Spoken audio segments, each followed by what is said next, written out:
పెళ్ళైనా పండగైనా వేడుక ఏదైనా పట్టు చీరల ప్రత్యేక వేదిక వారాహి సిల్క్స్. మీడియా మిత్రులందరికీ నా ఉదయపూర్వక నమస్కారాలు. యువగలం పాదయాత్రలో ఇంటర్ విద్యార్థుల్ని ఆనాడు నేను కలుస్తాం జరిగింది. కలిసినప్పుడు వాళ్ళు పదే పదే మా తల్లిదండ్రులు మమ్మల్ని ప్రైవేట్ కాలేజీలకి పంపించలేకపోతున్నారు, అందుకే ప్రభుత్వ జూనియర్ కళాశాలలో మేము చేరుతున్నాము, మాకు కూడా ప్రైవేట్ రంగానికి ధీటుగా మాకు కరికులం కానివ్వండి, టెస్టులు కానివ్వండి అన్నీ మెరుగుపరచండి అని ఆనాడు నేను కోరటం జరిగింది. దాంట్లో భాగంగా మన ప్రభుత్వం ఏర్పడిన వెంటనే జూనియర్ కళాశాలలో ఉచితంగా టెక్స్ట్ బుక్స్ మనం అందజేస్తాం జరిగింది. ఇప్పుడు ప్రధానంగా మధ్యాహ్న భోజనం కూడా మన పిల్లలకి మన ప్రభుత్వం అందజేస్తాం జరుగుతుంది. నాలెడ్జ్ ఎకానమీలో హెచ్ఆర్డి మినిస్ట్రీ అనేది చాలా కీలకమైన పాత్ర వహిస్తుంది. ఆ అవకాశం నాకు గౌరవ ముఖ్యమంత్రి చంద్రబాబు నాయుడు గారు మంత్రిగా నాకు ఇచ్చారు. ఒక బాధ్యతగా మేము వ్యవహరిస్తున్నాం.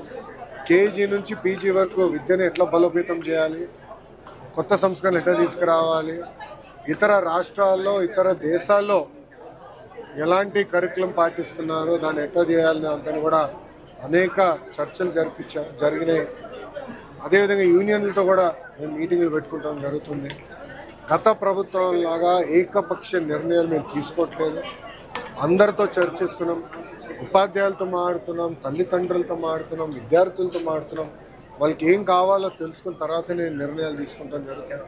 గత 6 నెలలుగా మీరు కూడా చూశారు, నేను ఇక్కడ ఫీల్డ్కి వెళ్తే కూడా సర్ప్రైజ్ విజిట్స్గా ప్రభుత్వ పాఠశాలలు కానివ్వండి, అటు లైబ్రరీలు కానివ్వండి వెళ్తాం జరుగుతుంది.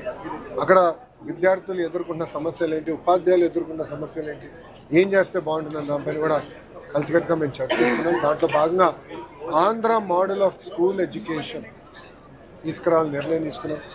ఆ మోడల్ అంతా ఇప్పుడు రెడీ అయింది, త్వరలోనే ప్రజల ముందల్లో కూడా పెడతాం. టీచర్ ట్రాన్స్ఫర్ యాక్ట్ దగ్గర నుంచి హైయర్ ఎడ్యుకేషన్ కమిషనరేట్ పాత్ర ఏంటి, యాప్షీ కరికులం ఎలా బలోపేతం చేయాలి, హైయర్ ఎడ్యుకేషన్ కరికులం ఎలా బలోపేతం చేయాలనే దానిపైన కూడా సుదీర్ఘంగా చర్చించి ఇవన్నీ అమలు చేసే భాష మేము తీసుకుంటాం. నేను ఒకటే చెప్పదలుచుకున్నా, ప్రైవేట్ రంగంతో ధీటుగా ప్రభుత్వ పాఠశాలని జూనియర్ కళాశాలను తీర్చిదిద్దే బాధ్యత మాది.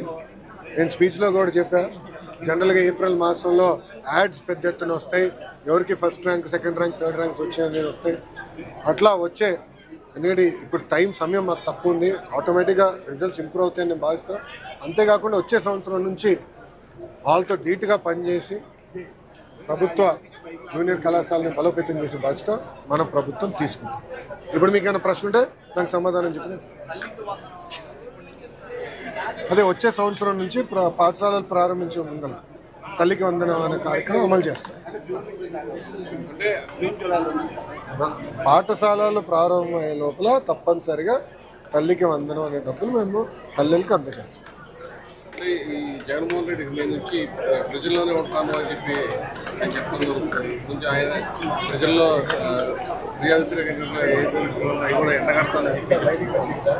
ఇప్పుడు గత ప్రభుత్వంలోగా ప్రజల వ్యతిరేక ప్రభుత్వం అది కాదు.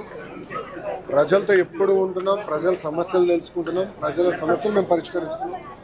మీరు చూస్తే ప్రజా దర్బార్ నేను పెట్టుకుంటున్నా, శాసనసభ్యులు, మెంబర్ ఆఫ్ పార్లమెంట్స్ కూడా అనేక కార్యక్రమాలు వాళ్ళు కూడా పెట్టుకుంటారు, ప్రజల్లోకి వెళ్తున్నారు, సమస్యలు తెలుసుకుంటున్నాం. మనందరం అర్థం చేసుకోవాలి ఏంటంటే రాష్ట్రం ఆర్థిక ఇబ్బందుల్లో, గత ప్రభుత్వం చేసిన అప్పుల వల్ల ఈరోజు వడ్డీ విపరీతంగా పెరిగింది. దాదాపు 4,000 కోట్ల నెలకి డెఫిసిట్లో మన ప్రభుత్వం నడుస్తుంది. సో ఇచ్చిన ప్రతి హామీని నిలబెట్టుకోవాలన్న లక్ష్యంతో మేము పనిచేస్తున్నాం. మీరు చూస్తే భారతదేశంలో ఎక్కడ లేని విధంగా పెన్షన్ 4,000 రూపాయలు అందజేస్తున్నాం, వికలాంగులకు 6,000 రూపాయలు అందజేస్తున్నాం. భారతదేశంలో ఏ రాష్ట్రం చేయట్లేదు. అన్న క్యాంటీన్ మూసేసిన అన్న క్యాంటీన్ తెరిచి మళ్ళీ మేము ప్రారంభించాం. ఉచిత గ్యాస్ పథకం కూడా 3 గ్యాస్ సిలిండర్లు ఏదైతే హామీ ఇచ్చాం అది కూడా అమలు చేస్తాం. అట్లా ఇచ్చిన ప్రతి హామీ ఒక పద్ధతి ప్రకారం నెరవేర్చుకుంటాం. ఇప్పుడు గౌరవ పులివెందుల ఎమ్మెల్యే గారు ఇప్పుడు ప్రజల్లోకి వస్తూ అప్పుడేం లేదు, రావచ్చు అంటే 5 సంవత్సరాలు ఎవరు కంపట్ లేదు, ఇప్పుడు వచ్చి తిరుగుతారు. అంటే ఇప్పుడు వరకు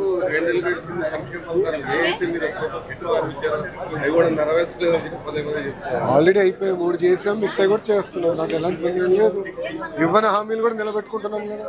మధ్యాహ్న భోజనం ఇస్తామని మేము చెప్పలేదు, ఆయన నిలబెట్టుకుంటున్నాం కదా. ఇవ్వని హామీలు కూడా ఒక పద్ధతి ప్రకారం చేసుకుంటూ వెళ్తున్నాం. ఆయన ఇప్పుడు వస్తే మంచిదేలేండి, ఎందుకంటే రోడ్లన్నీ కూడా నీట్గా వేసాము.